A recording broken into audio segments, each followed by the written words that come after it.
2A2, to introduce evidence of an aggressive character, it must be in relation to a homicide case. We have a victim who is alive. He is able to cross-examine her. Any backstory or statements, he's going to be able to ask on direct. All right, pause right here. This is where the judge draws a legal line in bold ink. The defense wants to introduce evidence about the alleged victim's aggressive character, but the court immediately shuts that pathway down. Why? Because this is not a homicide case? In homicide cases, self-defense claims can open the door to character evidence. But here, the alleged victim is alive, present, and available for cross-examination.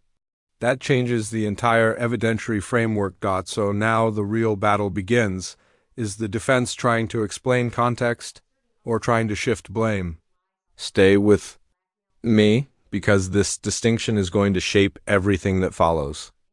If his client chooses to testify, so in relation to cases where it does come through, homicide cases alone,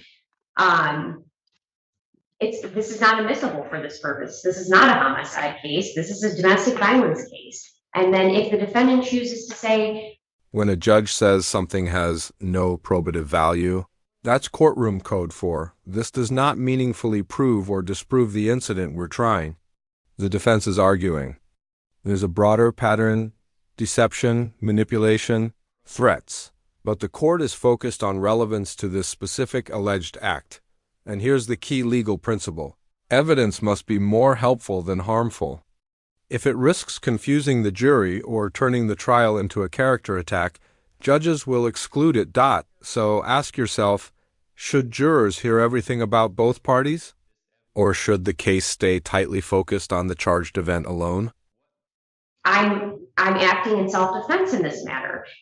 Also, that's not going to come in because he's asserting other acts, evidence of deception, lie, self-harm, threat, blackmail, false claims.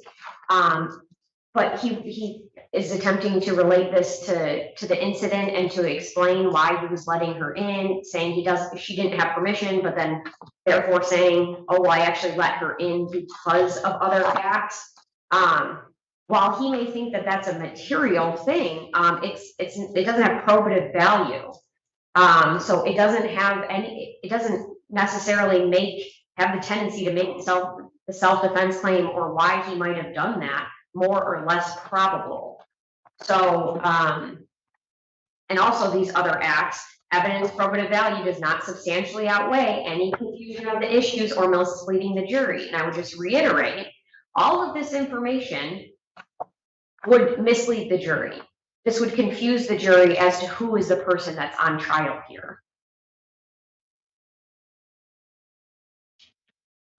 It's this evidence that I've proffered is probative to establishing to essentially affirm or confirm the position my client had taken for 8 months or so, which is to not seek her out, to not go and do anything with her of his own choosing, other than to respond and try to be helpful. That can then, he's not claiming self-defense, he's claiming this never happened. But there's a reason why these allegations have come up, because it's part of this common scheme of again, almost in a session with my client that is even talked about in some of these messages where she won't leave him alone. And there was one thing I heard from the prosecution that I don't know anything about is she said she's got 404B evidence, and I have not received any notice of that. So I'm not sure what that is, but if she's got her own kind of 404B, that would have to be noticed up to myself in the court. I have not heard anything about that. That is correct, Your Honor, and that is not an accurate statement to the court, given the fact I did tell Mr. Feitfelski that I was going to file my own notice after the results of this hearing.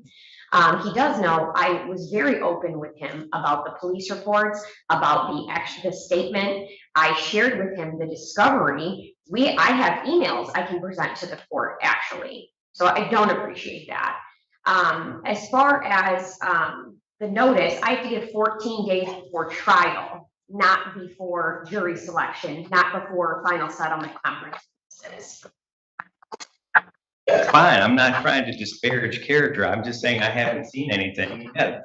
404B1 or 2 says a 14-day notice before trial. If trial's not going to happen for more than 14 days, I'm fine with that. But I'm just saying, I have not said anything about impugning character. And some of these, yeah, I have not received a written 404B notice. That's all I'm saying. But those in part are based on police reports. All recorded statements. Yes, Your Honor. Now the temperature in the courtroom rises. The argument shifts to 404B evidence, and this is procedural strategy territory. Rule 404B deals with prior bad acts. But introducing that kind of evidence requires proper notice. The defense claims they haven't received it. The prosecution insists disclosure was discussed and will be filed timely. Notice something subtle, but important. Both attorneys say, I don't play games. That's not emotion, that's record preservation. They're protecting themselves. In case this case goes up on appeal, every exchange here is calculated. This moment tells us something bigger. Before a jury ever hears this case, both sides are fighting hard to control what story is allowed to be told. And has defense received those, or? Yes, I do believe he has. I- He can correct me if I'm wrong, but if he has not received all of those, then I don't know what you mean by all. I have 2 police reports for these 2 cases. I received the first one after a case was filed. I received the second one after the case was filed, which I would add, I didn't even know there was a second file being opened until after I called and found out there was a warrant. So I don't know exactly what you're referring to, but if there is a specific email, I'm happy to look back at that. I'd never like to play, I don't play games. I just like to know what the details are. And in fairness, I try to do everything I can to keep everything above board. If there's something specific in reports, it's helpful for me to know exactly what she's pointing to, just like she wants. Okay, then we can just ask the question. Is it something outside of the 2 police reports that he says? not at this time, Your Honor. And as for he didn't know there were new charges, if you recall a bench conference at our last meeting, I actually asked to adjourn because we were going to review something for pending charges. Mr. Feifelsky was standing right next to me when I told the court that. So as for games, I too do not play them. And there is nothing to show that I can indicate from Mr. Feifelsky. I will file my notice timely.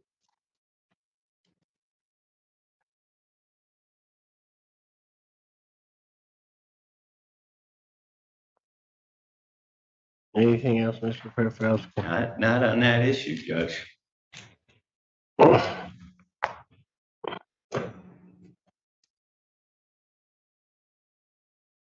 I see counsel chamber.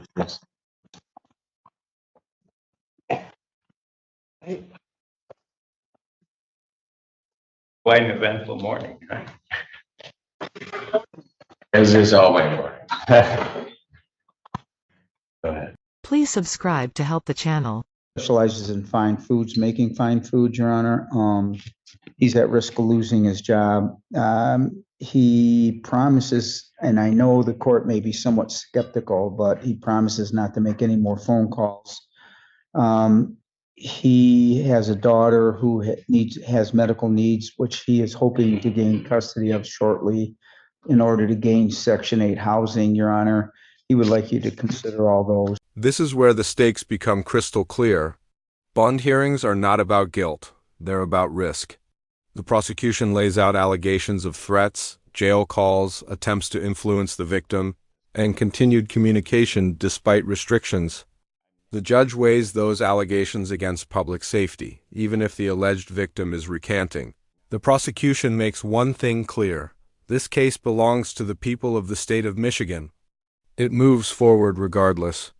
That's common in domestic violence cases where intimidation may be a factor. The judge ultimately denies bond reduction, signaling a lack of confidence that court orders would be followed if release were granted. So, here's the big question. Did the court prioritize safety correctly? Or should presumption of innocence carry more weight at this stage? If you found this breakdown sharp and insightful, hit that like button, share your opinion in the comments. And don't forget to subscribe for more powerful courtroom analysis and real-time legal breakdowns. Matters, Your Honor. It's my understanding there's no bond. I'm just asking for a reasonable bond, be set on these matters. I believe on the PPO matter, not in this court, there's $100,000 bond already set, but I would just ask the court to please consider a reasonable bond on these 4 matters. And Your Honor, I believe that the no bond at this time is a reasonable bond, because of the allegations where he is calling the victim saying that he does not want her to proceed. He wants to send an email, a letter, a voice recording to myself. It's my understanding through all of her recordings and texts and things I've received from the Federal Defense Counsel, that she is now recanting and no longer wanting to proceed. It is not her that is proceeding on this case. It is the people of the state of Michigan, and we will continue to proceed with this case regardless if she is present or not. So that is something the defendant needs to understand. There is nothing that the victim can do at this point to stop the proceeding of this case. There are also several allegations in the police report where he has sent her email saying, "Bitch, you're dead when I see you. I'm going to blow your brains out as soon as you walk in the door, bitch. I'm going to be right there in court, bitch. That's my last time seeing you. I'm going to kill you right there. You deserve your ass beat. I will fucking murder your stupid ass, bitch." Those are in the allegations in the police report. I also have the recordings of the jail call where he stated, "When I get out, I am beating your ass." There are numerous times where he says, "Please call the prosecutor, write a letter to the court." Numerous times telling her, "I didn't do this. I can't believe you told them about this home invasion. I didn't break in your house. The door was unlocked." He is a danger not only to this victim, I believe to society. These charges are extremely serious. I believe he needs to be in custody because I don't think any other measures would protect this victim and or the community. Your Honor, Anything else? I don't, I stand by my original argument. With reference to the bond in this case, the court has heard the numerous allegations of this, and I understand what the people are now dealing with regard to this alleged victim in this case. But all of that, this court believes, is caused by the defendant's conduct. I'm now, after revoking his phone privileges, I don't have hope that the defendant would listen to this court, because now I have allegations that he's using used other PIN numbers to continue the conduct. And so for that reason, I think the appropriate bond is currently set at no bond, and the defendant will have his day in court. So motion for bond reduction or change in bond is denied. I will set the defendant's preliminary exam date. I'll adjourn it out, finding good cause to do so given the withdrawal of counsel. Please subscribe to help the channel.